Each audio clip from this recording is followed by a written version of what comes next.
Dana did do an interview with 60 Minutes. There were two things that I thought were really interesting. He loves to talk about freedom of speech, and he'll say freedom of speech is very important here.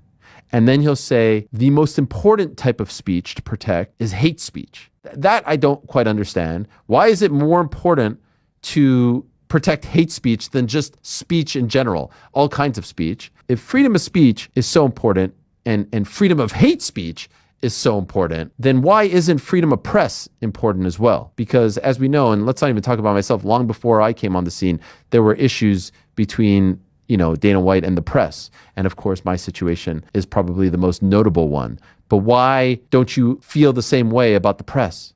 If you feel so strongly about freedom of speech and freedom of hate speech, surely you should feel strongly about freedom of press, especially when the press isn't even being critical in any way, shape, or form. You just want a certain type of press.